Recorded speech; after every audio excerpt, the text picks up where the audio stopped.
Oke, assalamualaikum warahmatullahi wabarakatuh. Ketemu lagi sama Ibu di mata pelajaran IPA. Hari ini kita akan membahas tentang bab 2. Bab 2 itu mengenai klasifikasi makhluk hidup.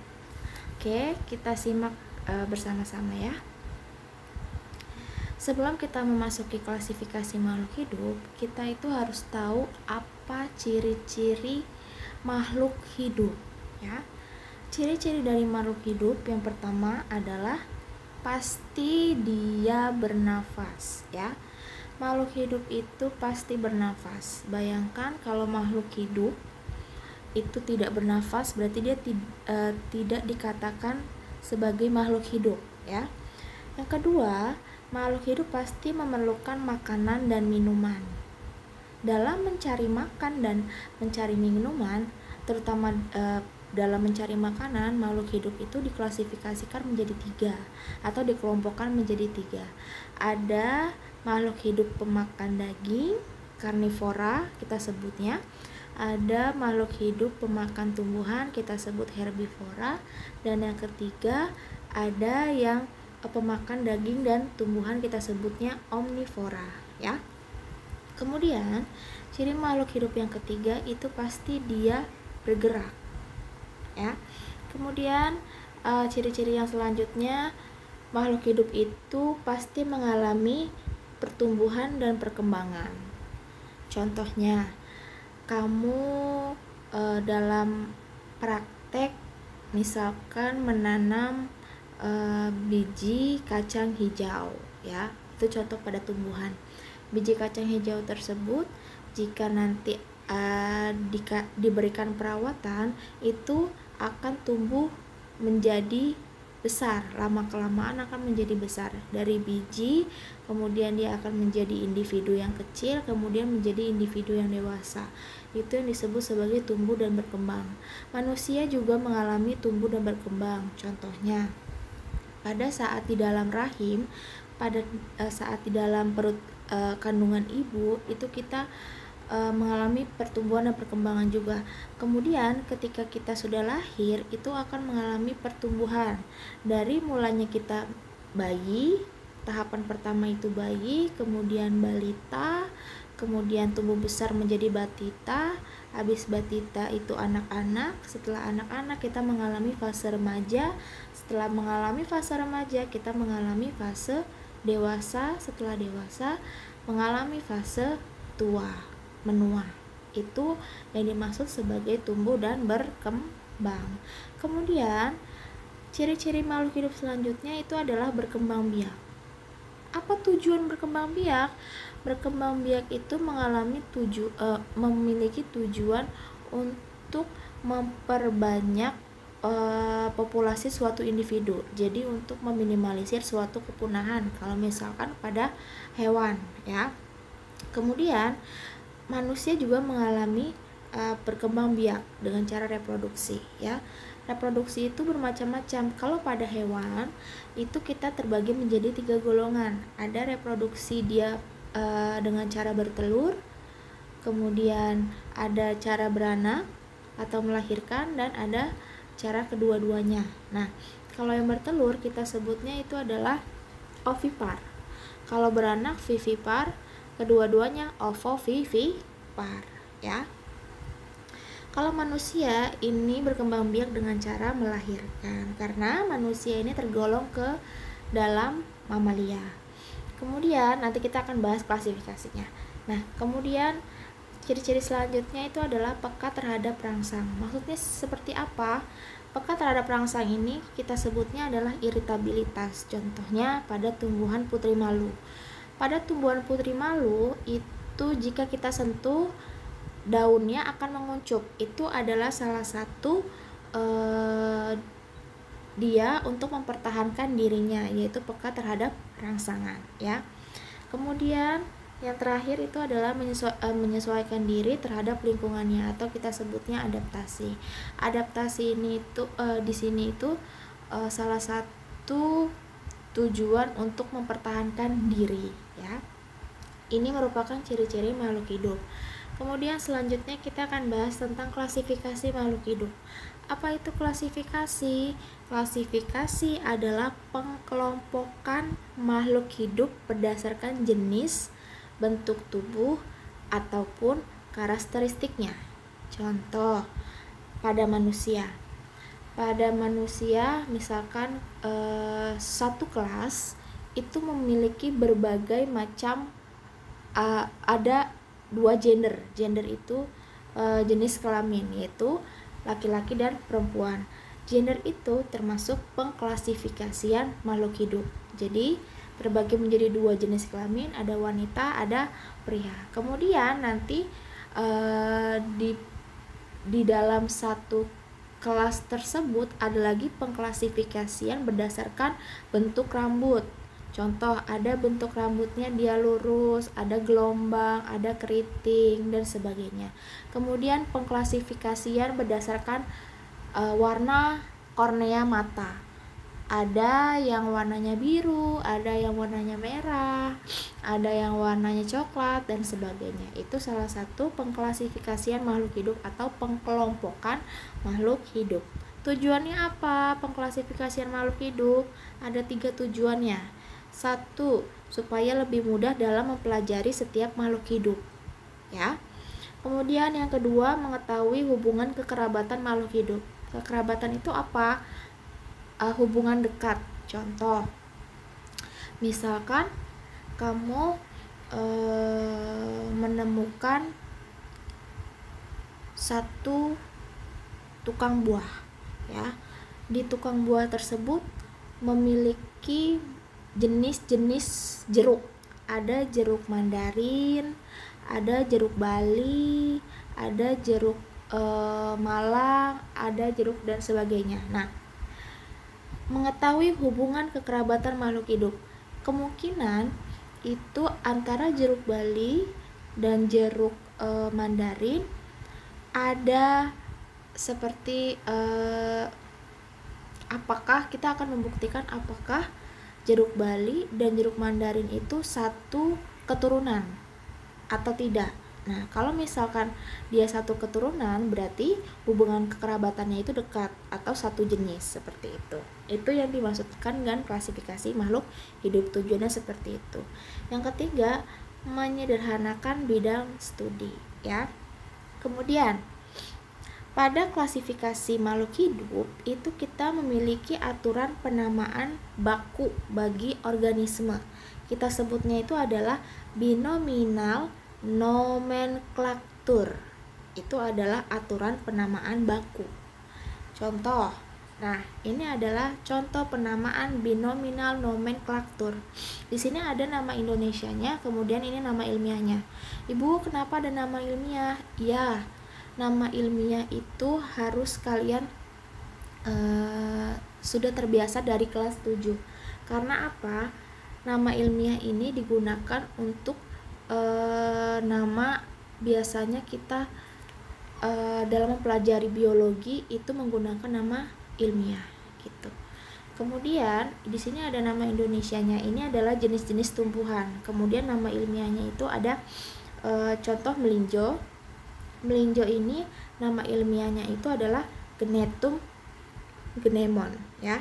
Kita lihat. Gnetum gnemon. Ini adalah nama spesies. Dalam penulisan nama ilmiah itu kalau kita ketik pakai mikroskop Word atau dalam bentuk soft copy, dalam penamaan ilmiah itu harus diberi garis miring. Jadi tulisannya itu dalam bentuk miring. Tapi kalau kita menulis dalam bentuk di buku tulis itu kan susah dalam penulisan miring. Nah, pada penulisan di buku tulis itu tidak usah penulisannya dalam bentuk miring, tapi Gnetum, gnemon, gnetumnya ini diberi garis bawah, gnetum garis bawah, gnemon garis bawah. Jadi dalam penamaan ilmiah di buku tulis itu diberi garis bawah. Ini nama ilmiah dari melinjo. Kemudian kalau kelapa sawit ini adalah nama ilmiahnya Elais guineacis ya. Nah, pada penulisan nama ilmiah itu huruf paling depan semuanya huruf kapital, sedangkan kata kedua itu semuanya huruf kecil, jadi tidak kapital ya. Kemudian dalam penamaan ilmiah di buku tulis diberi garis bawah ya. Kemudian padi itu Oryza sativa, jagung Zea mais, ketela pohon Manihot utilissima ya. Kemudian nah ini cacing tanah itu masuk ke hewan ya. Cacing tanah Lumbricus terrestris, penyu sama komodo, ada tumbuhan ada hewan ya. Kemudian ada tingkatan klasifikasi, kita akan bagi dua, untuk hewan sama untuk tumbuhan. Untuk hewan dan tumbuhan kita lihat urutan paling atas itu adalah kingdom. Kingdom kan biasanya nama Indonesianya kerajaan ya. Kingdom nanti kita akan bahas ada berapa kingdom makhluk hidup, nanti kita akan bahas. Urutan pertama pasti kingdom. Kemudian untuk hewan urutan kedua itu adalah phylum. Yang tumbuhan urutan keduanya divisi, untuk hewan urutan ketiganya kelas, dan sama urutan ketiga pada tumbuhan itu juga sama kelas, kemudian ordo, famili, genus, sampai dengan urutan paling kecil itu adalah spesies. Maksudnya urutan paling kecil ini kita sudah tahu itu jenis apa ya. Contohnya mangga itu kan ada beberapa jenis ya. Mangga ada mangga harum manis, ada mangga apel, ada mangga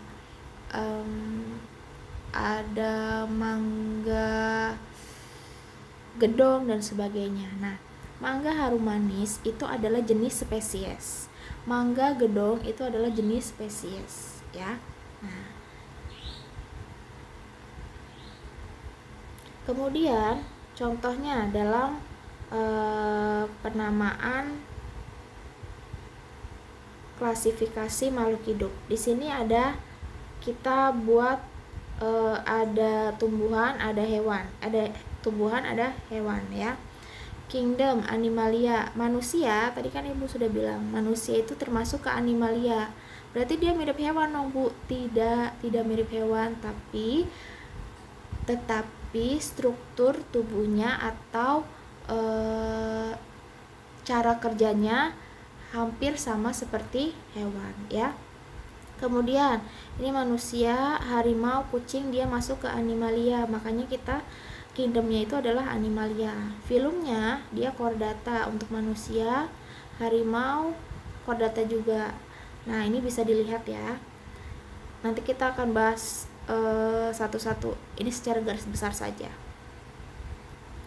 Dalam penamaan spesies, ingat di garis miring ya, diberi miring, hurufnya miring. Kalau misalnya kita ditulis di buku tulis, hurufnya semuanya dikasih garis bawah.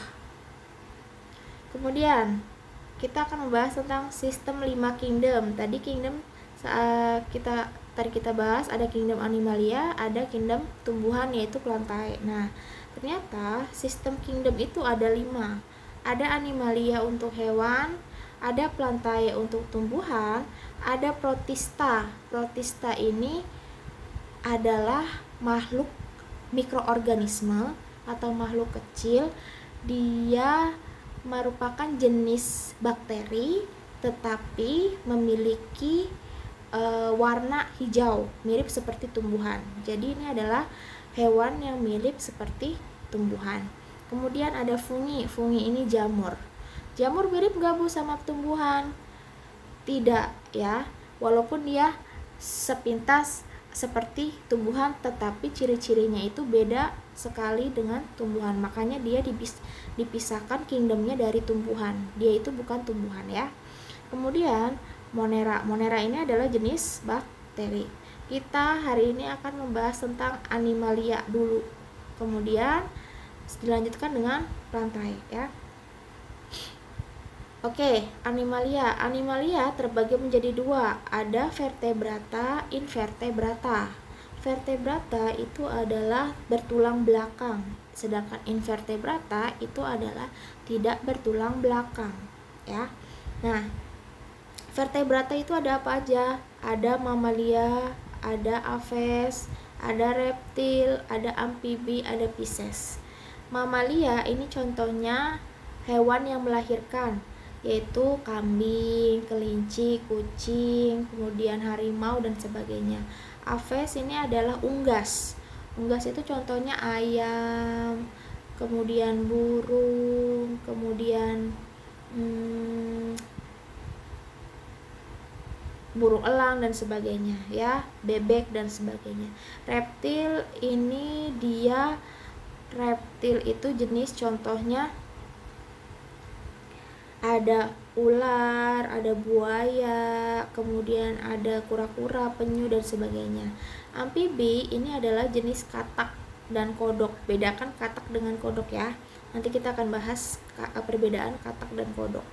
Pisces ini adalah jenis ikan. Oke, kita bahas yang vertebrata dulu. Mamalia itu lihat ada tikus, kemudian ada jenis primata, kemudian ada apa lagi nih, banyak binatang-binatang mamalia. Kita lihat ciri-ciri dari mamalia secara garis besar. Dia bernafas menggunakan paru-paru. Kemudian mamalia bereproduksi dengan cara melahirkan atau vivipar. Kalau tadi bertelur itu ovovivipar, kalau melahirkan dan bertelur itu adalah untuk melahirkan itu vivipar, untuk bertelur ovipar, untuk melahirkan dan bertelur itu adalah ovovivipar. Kemudian mamalia memiliki kelenjar susu atau kita sebutnya kelenjar mame, ya. Kemudian tubuhnya diselimuti oleh rambut. Ingat, bedakan rambut sama bulu. Kalau manusia itu diselimuti oleh rambut, kalau unggas itu diselimuti oleh bulu. Kemudian mencari makan dengan cara apa? Ada omnivora, herbivora, sama karnivora.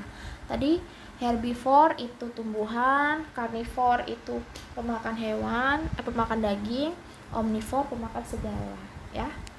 Kemudian aves itu adalah jenis unggas atau burung. Ini adalah macam-macam unggas. Kalau misalkan tidak pernah melihat unggas, ini dia ciri-ciri unggas, ya. Salah satu jenis unggas. Kemudian ciri-cirinya apa aja?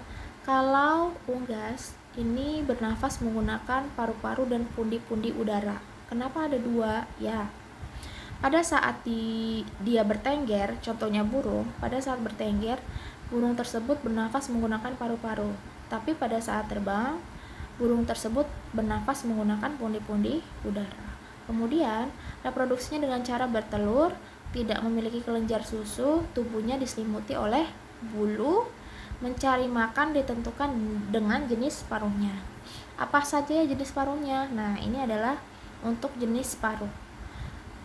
Kalau paruhnya meruncing seperti ini, berarti dia pemakan daging. Kita sebutnya karnivora. Kemudian kalau misalkan bentuknya kecil, ini berarti dia pemakan serangga. Kemudian kalau bentuknya panjang, seperti contohnya burung beo, ini pemakan buah, serangga, sama makhluk-makhluk kecil seperti ulat dan sebagainya. Kemudian nih, kalau misalkan paruhnya panjang, pipih, contohnya bangau, itu dia pasti pemakan ikan. Nah, kalau paruhnya berbengkok, runcing dan panjang, ini dia pemakan ikan, contohnya bluwek, ya. Nah, ini ada itik, ada rangkong, kemudian ada burung puyuh dan sebagainya. Ini adalah jenis-jenis paruh. Nah, jenis-jenis paruh ini menentukan dia hewan tersebut itu mencari makan dengan cara apa dan jenisnya apa, ya. Reptil itu ada contohnya kura-kura, buaya, ular, penyu dan sebagainya. Ini. Nah, ciri-cirinya apa saja? Reptil itu pasti dia bertelur. Kebanyakan reptil bertelur, tapi ada jenisnya yang melahirkan, ya. Semua reptil itu memiliki sisik. Tubuhnya diselimuti oleh sisik. Tadi kalau mamalia diselimuti oleh rambut, kalau aves diselimuti oleh bulu. Dan reptil diselimuti oleh sisik, sama seperti ikan ya. Oh ya, kita balik lagi ke sini dulu ya. Nah, ini vertebrata ada mamalia dan aves. Mamalia dan aves ini adalah hewan berdarah panas. Sedangkan reptil, amfibi, Pisces ini hewan berdarah dingin ya. Jangan lupa. Nah, kemudian reptil itu adalah hewan yang berdarah dingin. Berarti mereka tidak dapat mengontrol suhu tubuh mereka sendiri ya. Beda dengan manusia dan mamalia dan aves, dia itu berdarah panas. Kemudian reptil itu adalah hewan yang berjalan dengan cara melata atau merayap. Habitatnya pasti di darat. Nah, amfibi ini contohnya katak dan kodok. Bedanya katak dan kodok apa? Lihat, ini adalah katak, jenis katak. Semuanya jenis katak ya. Katak itu bentuknya kecil, kemudian tubuhnya itu licin. Sedangkan kodok itu dia tubuhnya lebih besar, kemudian lapisan tubuhnya itu dia suka ada benjolan-benjolan atau tidak rata. Nah, itu disebut sebagai kodok. Nah, ciri-ciri kodok. Nah, untuk ciri-ciri amfibi secara keseluruhan, amfibi itu hidup di darat dan di air, atau kita sebutnya hidup di dua alam. Kemudian bernafas menggunakan paru-paru, sepasang bentuk kaki yang berfungsi ganda untuk berjalan dan berenang ya. Kalau misalkan di dalam air, pada saat di dalam air itu, kalau misalkan kita membahas tentang metamorfosis katak, ada masa berudu. Berudu itu dia bernafas menggunakan insang ya. Amfibi berkulit halus, tipis dan licin serta mengandung kelenjar, belum mempunyai pusat pengaturan suhu tubuh. Makanya amfibi disebut sebagai hewan berdarah dingin. Amfibi berkembang biak dengan cara bertelur, ovipar. Nah, Pisces ini jenis ikan. Ada ikan pari, ikan hiu, ikan gurame dan ikan mas. Ini adalah jenis Pisces. Kemudian lumba-lumba dan paus itu jenis apa? Lumba-lumba dan paus itu adalah mamalia.